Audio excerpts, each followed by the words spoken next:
नहीं जो गुजर जाएंगे, हम मौसम नहीं जो बदल जाएंगे। हम तो वो आंसू हैं जो कानपुर ऑर्थोप्लास्टिक कोर्स के हर खुशी और गम में नजर आएंगे। Thank you sir, thank you to the whole team sir.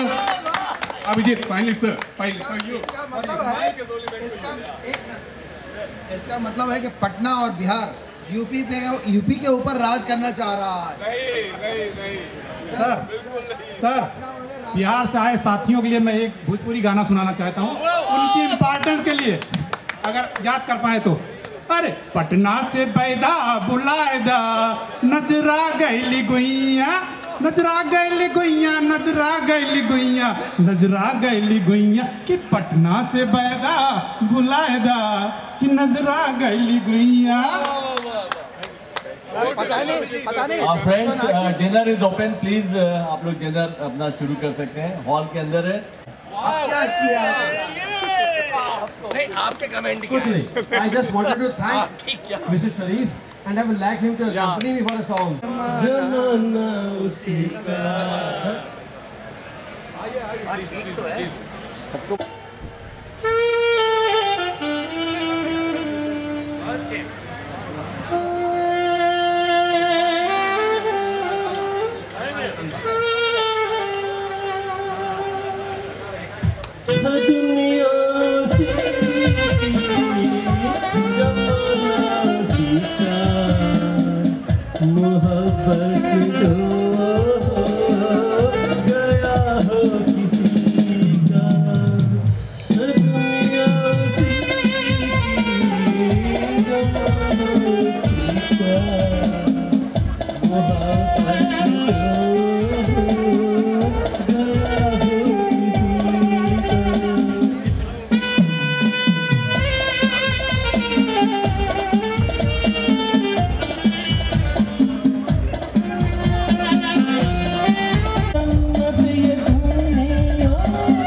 आपके निकलने से हम रोक रहे हैं, आपको निकलने से।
वो दीवाना कि जो बन गया हो तस्वीर जाना है सदके के काबिल।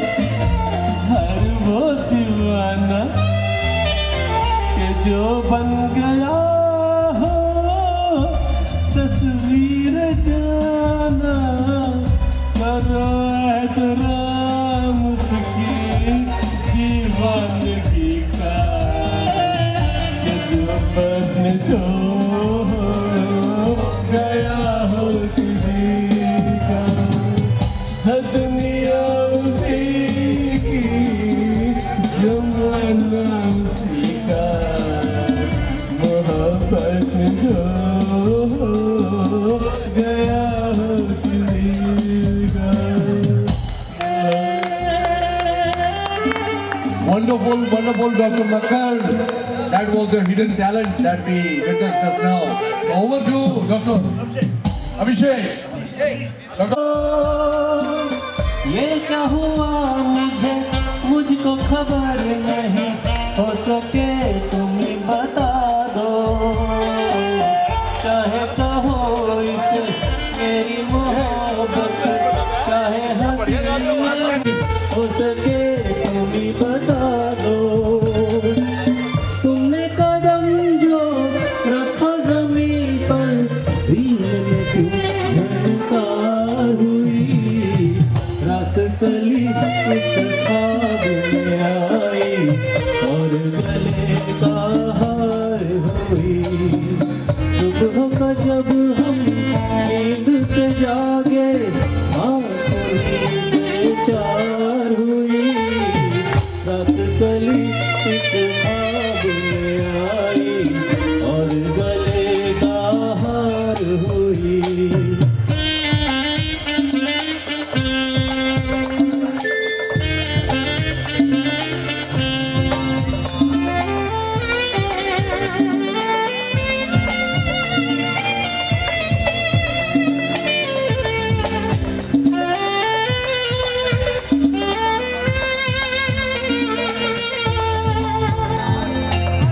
यूं तो हसीनों के महजबीनों के होते हैं रोज नजारे, और उन्हें देख के देखा है जब तुम्हें, तुम लगे और भी प्यारे। यूं तो हसीनों के महजबीनों के होते हैं रोज नजारे, और उन्हें देख के देखा है जब तुम्हें, तुम लगे और भी प्यारे। बाहों में ले लूं ऐसी तमन्ना, एक नहीं कई बार हुई। रात कली एक ख्वाब में आई और गले का हार हुई। सुबह का जब हम नींद से जागे, आँखों से चार हुई। रात कली एक ख्वाब में आई और गले का हार हुई। इतने अच्छे गाने के बाद क्या मैं आपसे एक और गाने की फरमाइश कर सकता हूँ? बनती है। सबको मंजूर हो तो फड़क जाए।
इतना कह सकते हैं, रब ने नवाजा है हमें जिंदगी से, रब ने नवाजा है हमें जिंदगी से, और हम शोहरत मांगते रह गए।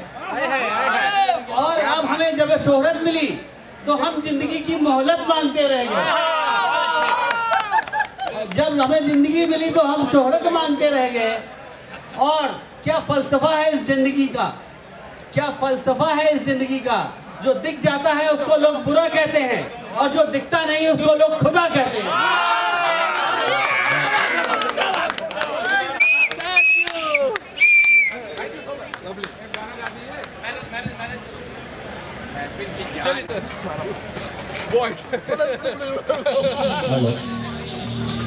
एक और तब तुम मेरे पास आए, कोई जब तुम्हारा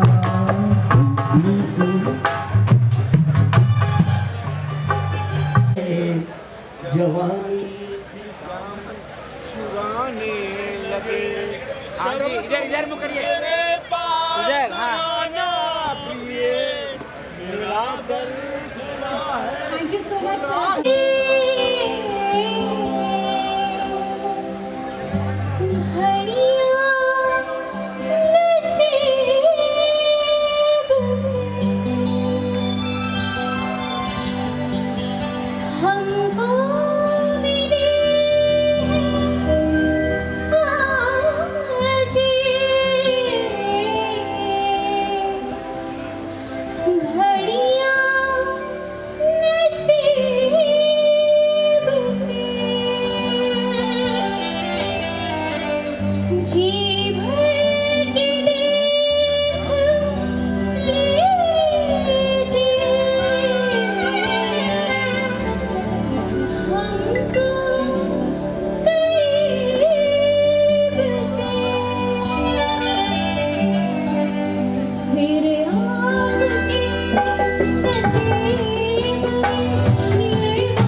ओ जाने ना किधर जा रही हो, जरा पास आओ तो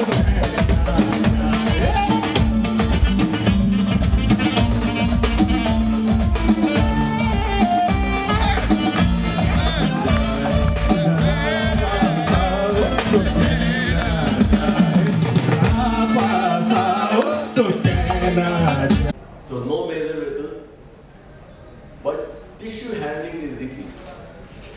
Creating a gap without damaging the tissue is a key. So one is conceptual knowledge, which we are going to tell you here. The other is the skill or execution of that concept that you will see through live surgery and some videos. And that is individual. The skill is individual, which we hone up. Everyone is evolving. You will all will evolve. I am also evolving. Dr. Arora, who will probably show a live surgery, is also evolving. Because if I look back, every year some of my techniques have changed. The only thing, your sincerity and seriousness for the job is important. You are here, that shows how serious you are. And I'm pretty sure once you know, go through it, you will be more empowered to start doing surgery. Errors in surgery, or what are the disasters in TKA. So there are disasters which are bound to happen, but if you know them, you will never let it happen. We'll start in lectures. Hardly 5 minutes, Dr. Vishal is already there, so just enjoy the session. And I'll be demonstrating the first live surgery. The concept will remain same. The implant is different. I'll be using a Attune knee, which is a different design, but still, I told you, the concepts will not change. The only thing, the cuts may change. It is a more bone conservation whatsoever. And the last cuts in the bone, in the femur, but the tibia remains same. I use computer navigation, I will not demonstrate that today, but I use the same jig, excepting the one of the chamfer cutting jigs, for creating the gap. Whether I use an iron knee, I use a Smith and Nephew knee, I use aluminium knee for that, why sometimes I use Smith and Nephew knee. I am set up by bilateral knee is a stressful surgery for the patient, not for surgery. That's number one. It's however fast we do, it is a stress to the patient. So what I think, if we are using intramedullary jig, which is for femur, it should be preferable to do one thing at a time, because every time you put the rod in, you are creating an intramedullary, increase in the intramedullary pressure, which leads to microemboli. हम लोग देख नहीं पाएंगे, लेकिन तो एक तो तरीका है कि when you put in the rod, go very slow, because there are studies which show that if you push it fast, the pressure is very sky high. So go slow. Number one, suck the marrow before. After making bone, first suck the marrow and then put up the rod. That is the only thing which is wrong. So fat embolism is an issue with bilateral knees. If you do it together, and it's more stress. Aapka backup facilities, how good they are, that is very vital when you are doing balance. That's why it's a serious business. You will take care. Yes, you can go ahead and do balance. I do bilateral in very selective cases. And unfortunately, mostly doctors, because doctors come to pressurize their Tips to reduce the virus and bulgus. It will be live surgery and videos some of the colleagues will be showing. So there are absolutely no tips. Just, you see, tibia went to appreciate 90 degrees. आपको बोला जाए 100 degree है तो आप ऐसे नहीं कर पाओगे, but 90 degrees your mind perceives very good. I tell you this is 90. I tell you no, this is 90 not that. 5 degrees of tilt you can see. So number one, you will have to cut, and you can always, because if you see end on, आप सामने से tibia को देखेंगे, you will always know if the cut is right or wrong. The other thing, before I'll be telling in the surgery also, but you can keep the plate and let the rod hang. And if there's light tilt also, the magnification of this, the lower edge of the rod will go haywire. Here maybe 2 degrees, but it will sway a lot. So keep a flat tibial plate on the cut surface of tibia and let the rod hang from there. You will get to know that it's a varus or valve. That's not an issue. Tibia is never an issue. I think the critical area is creating a gap which may not be wrong, which may not be very. Observation room in my hospital, so it's safe. I keep them in ICU for next point. In case of unilateral, Then you don't lose anything. What else? At least I can do my surgery and go off and do anything else because there is a big group of intensivists and physicians who are looking after that. I told you, हम many extra plus point होता है मुझे because then I am not opening a marrow. But again, you are slicing the surface of the femur and tibia, which has got all the nerve endings. It is very painful, and that is the pain management is a critical issue in TKR surgery. Patients are coming to us very late. So what all intraoperative precautions you take and post-operative also? If your MCL is intact, that's very critical issue. Because sometimes the ligamentous instability which you see clinically is because of lot of bone defects. If the bone defects is leading to a lot of unstable joint, then you can remove osteophytes. The only thing is a very loose knee, try to cut less bone. Because ultimately it is a gap we are going to create, and our aim is to create 20 to 22 millimeters of gap. And it has to be come from both the places, tibia and femur.